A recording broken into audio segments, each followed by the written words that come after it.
포르투갈은 사실 뭐 유명한 선수가 가장 많기 때문에 뭐 선수들에 관해서는 또 우리 원투펀치 시청자 여러분들께서 잘 아실 것 같은데 어찌됐건 액면가로 특히 공격적인 재능이 가장 세 팀 가운데 많아 보이는 거는 포르투갈이고 그런데 감독의 전술은 이 공격 재능들을 100% 활용하지 못하는 약간 소극적이고 역시 오히려 좀 늪축구에 가깝고 이제 그런 스타일의 감독인데 포르투갈의 입장에서 봤을 땐 약간의 문제점, 약점 이런 게 계속될까요? 그래도 물론 선수들이 워낙 좋아서 힘든 팀이긴 한데 뭐 팬들이 너무 잘 아시다시피 페르난도 산토스 감독은 요즘 현대 축구에 부합하는 축구는 절대 아니에요. 요즘 현대 축구의 1차 빌드업부터 뭐 3명 빌드업 체계 3-2-4-1 형태로 변형 빌드업이 들어가서 그 부분부터 뭐 3자 패스 트라이앵글 형태로 좁은 지역부터 땅 따먹기를 해서 큰 전환을 통해서 파이널 서드까지 체계적으로 전환이 되고 또 파이널 서드에서는 또 조직적으로 움직임을 통해서 여러 공격 루트를 창출하는 뭐 이러한 유형들. 요즘엔 현대 축구의 중하위권 감독들도 사실은 다들 대부분 변했는데 뭐 다 할 수 있는 건 아니지만 하려고들은 하죠. 하려고들 하죠. 예. 근데 페르난도 산토스 감독은 그냥 거의 뭐 별로 제가 하려고 볼 안 때는, 하죠? 예, 2000년대 중반 정도 축구예요. 그냥 포백 빌드업 그다음에 공수 관계 넓고요. 거기서 그냥 빌드업해서 거기서 빌드업 상대 뭐 실책하면 빠르게 전환해서 역습해서 공격수들 클래스로 그냥 마무리 짓거나 기본적으로 아니면은 측면에서 올려주는 볼이죠. 그렇죠. 뭐 대충 상대가 이렇게 지역 방어하면은 그냥 센터백 빌드업, 포백 빌드업 해서 중앙 미드필더 뭐 베르나르도 실바가 공 받으러 오면은 뭐 그냥 한번 사이드 전환해서 뭐 오른쪽에서 풀백 오바해서 이제 크로스 한 방 때리고 뭐 그냥 그러다가 세컨볼에서 볼 하나 또 뺏으면 거기서 바로 또 전환해서 그냥 공격수들 클래스로 그냥 중거리 때리거나 아니면 공간 차스 나면 하나 넣고 그냥 대충 그런 식이에요. 그러니까 뭐 체계적으로 이렇게 짜임새 있게 하는 게 아니라서 뭐 예를 들어서 베르나르도 실바도 있고 뭐 칸셀로도 있고 막 맨시티 선수들이 있는데 얘네들이 맨시티 축구를 전혀 할 수가 없어요. 비슷하게 안 뛰죠. 왜? 일단 패스의 길이도 달라요. 패스의 길이도. 맨시티는 요 앞에 바로 동료들이 있고 베르나르도 실바가 톡톡 주고 움직일 수 있고 뭐 할 수 있고 동료들이 계속 패스 길을 만들어주죠. 그렇죠. 칸셀로도 벌써 접고 안으로 들어오면 사이드 돌고 합 스페이스 들어가고 그러면 딱 3자 연결들이 다 보이고. 근데 둘이서만은 뭐 그걸 할 수가 그렇죠. 없죠. 사실은. 근데 이 팀은 그냥 베르나르도 실바도 보면은 뭐 저 선수 저기가 있고 걸로 패스해야 되고 여기는 아무리 좋은 선수가 있다래도 뭐 조타, 호날두, 뭐 브루노 페르난데스 뭐 최고의 선수들이지만 감독 전술이 현재 그런 상황이라 그거를 그냥 제가 보면은 사실은 좀 산토스 감독에게 미안하지만 클래스로 메꾸고 있다고 저는 생각이 들어요. 네, 그래서 우리가 상대할 때는 물론 쉽지 않습니다. 근데 그 클래스에 그냥 당할 수도 그러니까 있어요. 좋은 선수들이 워낙 많으니까 그리고 지금 뭐 수비진들도 클래스가 다 좋고 후벤 디아스는 어차피 복귀할 거 아닙니까? 저는 오히려 3차전에 로테이션으로 후보들 나오면 더 무서울 것 같아요.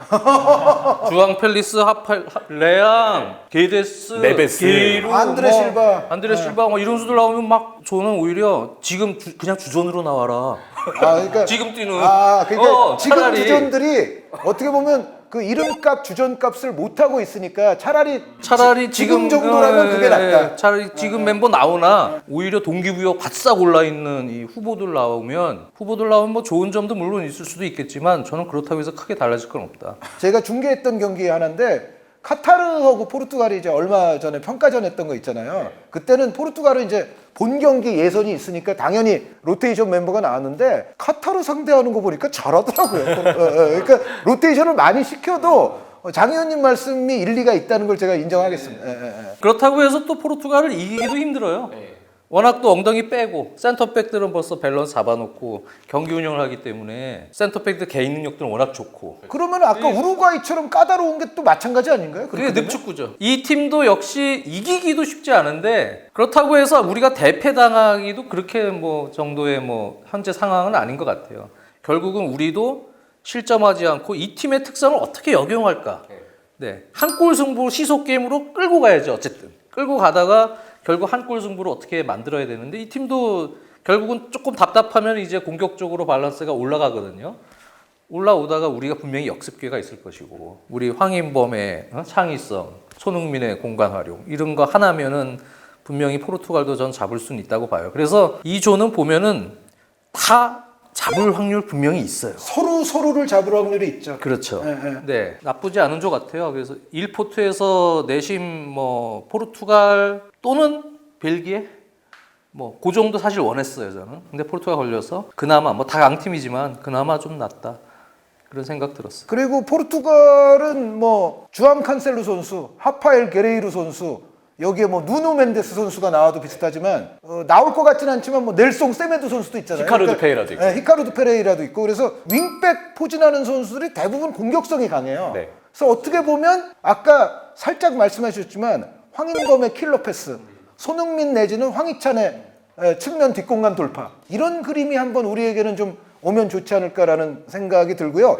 이명철 해설위원의 포르투갈 평가도 듣고 싶습니다. 우리에게 가장 중요한 건 활동량일 거라고 생각합니다. 근데 사실 포르투갈전 이전에 우리가 웬만하면 결판을 내지는 못하겠죠. 이전 전승으로 우리 16강이 거의 유력하다라는 분위기로 마지막 포르투갈전은 우리가 임한다면 정말 좋겠지만, 혹시 절대 그래서는 안 되겠지만 2패로 출발을 해서도 안 되겠죠. 이거는 또 러시아 월드컵에 또 반복이 될 수도 있기 때문에 그러지 않았으면 좋겠는데, 한 어느 정도까지 마지막 경기까지 동기부여가 남아있는 상태에서 포르투갈전에 임했을 때 저는 포르투갈의 약점을 공략하기 위해서 우리한테 제일 중요한 건 활동량이라고 봐요.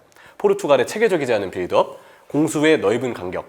이 산투스 감독이 중원의 움직임을 굉장히 경직시키는 감독이라고 저는 보거든요. 사실 베르나르도 실바, 브루노 페르난데스 이러한 자원들을 생각하면, 물론 베르나르도 실바는 아마 팔리냐가 부상이 아니고 무티뉴, 브루노 페르난데스로 중원 조합을 구성할 수 있다면, 그동안의 패턴을 봤을 때 베르나르도 실바는 조타, 호날두와 함께 윙을 볼 가능성이 윙으로 가겠죠. 오타비우 선수 뛰었던 자리에. 네, 그래서 그게 좀 높을 거라고 생각해요. 그래서 조타, 호날두, 베르나르도 실바가 될 것 같은데, 근데 이 산투스 감독이 중원의 움직임을 선수들의 성향과는 별개로 굉장히 경직시켜 놓기 때문에, 공격 시에도 중원의 선수들은 대체적으로 뒤쪽에 밸런스만 신경 쓴다고 해서 공격에 가담하지 않거나, 가담이 되더라도 베르나르도 실바 같은 자원이 윙자리에 있는데 이 선수를 그냥 스리톱에 측면의 폭을 넓히는 용도로만 활용을 합니다. 근데 이거는 풀백이 올라가서 칸셀로 같은 자원들이 오버래핑을 해도 감독의 지시 자체는 계속해서 상대 진영에서 공격을 마무리 짓는 과정이 너무 측면 쪽에만 의존이 되어 있어요. 이러면 공격 패턴 자체가 크로스에만 반복이 되고, 물론 그 크로스를 지구상에서 가장 잘 받아내는 선수들이 포르투갈에 있죠. 지구 조타도 헤더 능력이 요즘에 좋고, 호날두도 헤더 하나는 탁월하기 때문에 당연히 그것도 경계는 해야 되겠지만,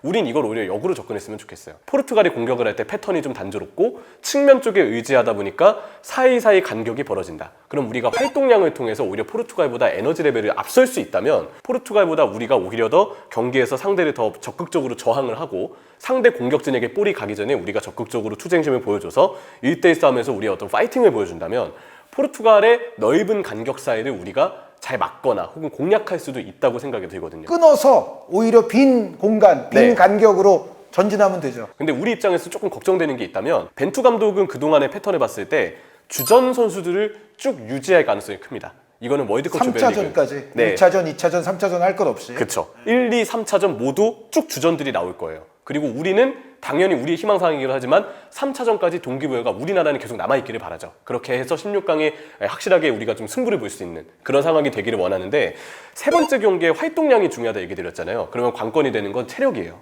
우리가 과연 체력을 세 번째 경기까지 온전히 유지할 수 있느냐. 약간 다행스러운 것은 에듀케이션 시티 스테디움에서 계속 경기한다는 네, 거. 그러면 선수들 베이스 캠프 같은 것도 그냥 한 장소에 계속 오랫동안 머물 수 있기 때문에 경기장 적응, 이동 거리가 없다는 부분, 이런 부분은 다행히 체력적으로는 그래도 다행일 수 있죠. 포르투갈이 그래서 약간 빌드업 체계가 이렇게 세밀한 현대 축구에 부합하는 빌드업 체계는 아니니까 압박들을 열심히 들어와요. 상대하는 팀들이. 네. 북마케도니아도 압박 열심히 했고. 어떻게 보면 경기 결과적으로 보면은 약간 장단점이 있더라고. 압박이 또 강하게 들어오면 또 1대1에는 선수들이 재능들이 있어서, 그렇죠. 그 친구들은 또 공간이 나오면 바로바로 본능적으로 패스를 잘 줄 줄 아는 이 탑 클래스의 그 성향들은 가지고 있어요. 설사 전술적 체계가 없어도 예를 들어 베르나르도 실바나 브루노 페르난데스에게 발 앞에 한번 걸리면은 잘 줄 수 있죠. 당연히. 그래서 무리하게 강하게 너무 팀 압박을 들어오면 저 베르나르도 실바나 이런 선수들이 이렇게 했다가 무티뉴에게 주고 바로 오른쪽 넘길 수 있는 공간 봐주고, 그러면은 감독이 안 시켜도 자연스럽게 친구들이 맞아요. 공간을 활용한 빌드업이 또 되기 때문에. 이게 북마케도니아가 어떻게 보면 좀 용감한 컨셉으로 처음부터 나가다가 그렇죠. 어떻게 보면 한 방을 맞았어요. 맞아요. 그러니까 이제 그런 게 오히려 독이 될 수도 있거든요. 그러니까 기본은 지키되 우리는 이 팀의 특성, 그렇다고 이 팀이 약간 지역방으로 내려서면은 뒤에서 돌리다가 세밀한 패턴을 안으로 2차 패스를 넣을 때는 세밀한 패턴이 이렇게 잘 나오진 않아요. 공을 받으러 들어오거나 뭐 이런 선수들이 브루노 페르난데스나 그런 선수들이 해줘야 되지만 그렇게까지 체계화되어 있지는 않기 때문에 우리는 적절하게 팀 단위의 지역적 압박을 병행하면서도 오히려 상대에게 올가미를 딱 틀어놓고 예측 가능한 쪽으로 패스를 예측 가능한 하게끔 만들면서 쪽으로 거기서 탁 그러면서 끊어서 역습. 상대 그 넓은 간격이 있는 그러니까 쪽으로 전개를 해야 중요한 건 수비 숫자를 남겨놓고 수비 바라스를 갖춰놓는 조직 하에서 우리는 올가미를 틀어놓고 있어요. 근데 이렇게 되면 이제 서로 늪축고 거리는 약간 가능성이 그래서 있어요. 이 예. 경기 게임 플랜을 잘 짜야 돼요. 포르투갈을 확실히 상대할 때는 우리가 저 팀 빌드업 별로야. 야 팀 압박 그냥 간간히 하지. 뺏어, 그러면 그냥 오히려 앞에 가서 뺏어. 오히려 그게 얘네들이 오히려 잘 조금, 풀어. 조금 위험할 수 있죠. 예. 그런 부분들은 잘 생각을 해야 될 것 같아요. 원투펀치 클래식 52번째 시간. 오늘은 뭐 일단 우리가 속한 조부터 살펴봤습니다만 앞으로 또 종종 이 월드컵의 다른 조들에 관한 이야기도 나눠보는 시간을 가져볼까 합니다. 오늘 이야기 재미있고 유익하게 보셨으면 좋겠다는 생각을 하면서 저희는 다음 시간에 다시 인사드리겠습니다. 감사합니다.